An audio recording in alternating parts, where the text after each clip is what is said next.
दोस्तों, स्वागत है आपका हमारे चैनल आत्मा की बात पर। आज हम आपको एक ऐसे रहस्य से रूबरू कराने जा रहे हैं जिसके बारे में बहुत कम लोग जानते हैं। एक कहानी जो दशहरे की धधकती आग में छिपी है और जो रावण की मृत्यु का असली सच उजागर करती है। तो तैयार हो जाइए इस गहन और ज्ञानवर्धक सफर के लिए। हर साल दशहरे पर जब रावण का विशाल पुतला आग की लपटों में जलता है, लोग उस जलती लकड़ी से एक छोटा सा टुकड़ा या टहनी उठाकर घर ले जाते हैं। हमारे बुजुर्गों का मानना है कि ये लकड़ी घर में रखने से बुरी शक्तियां दूर रहती हैं और सुख समृद्धि का आगमन होता है। लेकिन क्या आपने कभी सोचा, आखिर रावण कौन था? राम उसे क्यों मारना चाहते थे? और उसकी मृत्यु का वो गहरा रहस्य क्या था? रावण लंका का महान राजा, वो ब्राह्मण जाति से था और उसे असीम ज्ञान प्राप्त था।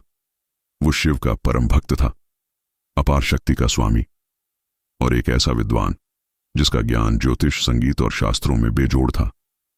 लेकिन उसका अहंकार, उसका घमंड वो दीवार थी जो उसे सर्वशक्तिमान समझने पर मजबूर करती थी।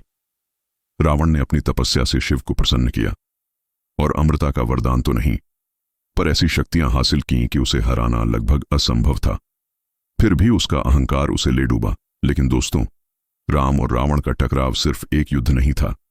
ये सत्य और अधर्म का, धर्म और अहंकार का, प्रेम और लालच का टकराव था। रावण ने जब माता सीता का हरण किया तब उसने न सिर्फ राम की पत्नी का अपमान किया बल्कि धर्म और नैतिकता की हर सीमा को लांघ दिया। राम जो मर्यादा पुरुषोत्तम थे, अपने कर्तव्य और पत्नी की रक्षा के लिए लंका की ओर बढ़े।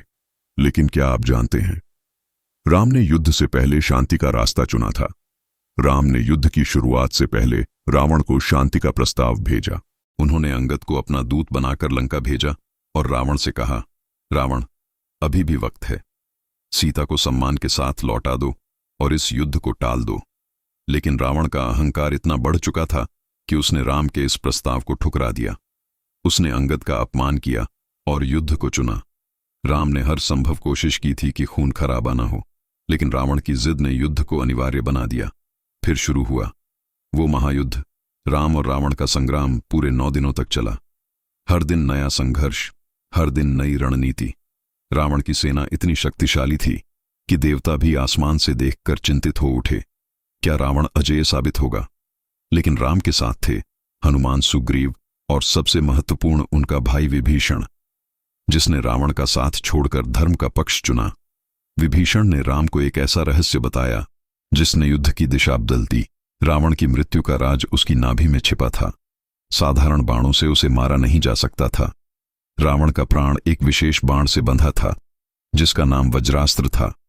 यह बाण साधारण जनों की पहुंच से परे था और रावण इसे जग से छिपाकर रखना चाहता था। लेकिन उस बाण का रहस्य सिर्फ उसकी पत्नी मंदोदरी जानती थी। विभीषण ने हनुमान को ये बात बताई और हनुमान साधु के वेश में लंका पहुंचे। उस समय मंदोदरी मंदिर में अपने पति की रक्षा के लिए प्रार्थना कर रही थी।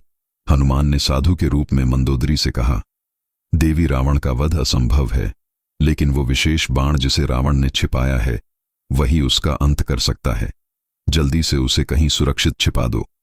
मंदोदरी घबराकर उस बाण को मंदिर में छिपाने गई, लेकिन हनुमान ने उसे देख लिया। उन्होंने वो बाण चुराकर राम के पास पहुंचा दिया।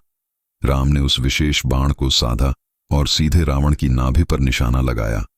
विभीषण ने पहले ही बता दिया था कि नाभि में बाण लगने से ही रावण का अंत होगा। जैसे ही बाण रावण की नाभि में लगा, वो धराशायी हो गया। उसकी अंतिम चीख ने लंका को हिला दिया। लेकिन दोस्तों, कहानी यहीं खत्म नहीं होती। जब राम ने रावण को तीर मारा और रावण अपनी अंतिम सांसें गिन रहा था, तब राम ने लक्ष्मण से कहा, जाओ लक्ष्मण, रावण के पास और उससे ज्ञान प्राप्त करो। लक्ष्मण रावण के अंतिम समय में उनके पास जाकर उनसे ज्ञान मांगा। लेकिन लक्ष्मण की आंखों में अहंकार था और रावण के प्रति गुरु का भाव नहीं था। इसलिए रावण ने लक्ष्मण को अनसुना कर दिया। फिर राम ने लक्ष्मण को कहा कि तू रावण के प्रति गुरु का भाव लेकर जाओ। लक्ष्मण ने ऐसा ही किया और फिर रावण ने लक्ष्मण को असीम ज्ञान की शिक्षा दी। रावण सिर्फ एक राक्षस नहीं था, वो एक विद्वान था, शक्तिशाली था और शिव का अनन्य भक्त था। लेकिन उसका अहंकार उसकी हार का कारण बना। दोस्तों, दशहरा सिर्फ रावण का पुतला जलाने का त्योहार नहीं है, ये अहंकार के अंत का प्रतीक है, सत्य की जीत का उत्सव है और ये सीख है कि बुराई से भी कुछ सीखा जा सकता है। राम ने रावण को हराने के लिए न सिर्फ शक्ति बल्कि धैर्य, शांति और रणनीति का सहारा लिया। उनकी उदारता हमें सिखाती है कि युद्ध से पहले शांति का रास्ता अपनाना चाहिए, लेकिन जब धर्म की रक्षा की बात आए तो पीछे नहीं हटना चाहिए। तो इस बार जब आप दशहरा देखने जाएं तो वो लकड़ी का टुकड़ा घर जरूर लाएं। याद रखें, वो टुकड़ा आपके घर में धन की बारिश कर देगा। उसे अपने मंदिर में या तिजोरी में रखें। वो सिर्फ राख नहीं बल्कि एक संदेश है। बुराई कितनी भी ताकतवर हो, अंत में जीत हमेशा सत्य धर्म की होती है। धन्यवाद हमारे चैनल आत्मा की बात पर। अगर आपको ये कहानी पसंद आई तो लाइक, शेयर, सब्सक्राइब करना न भूलें।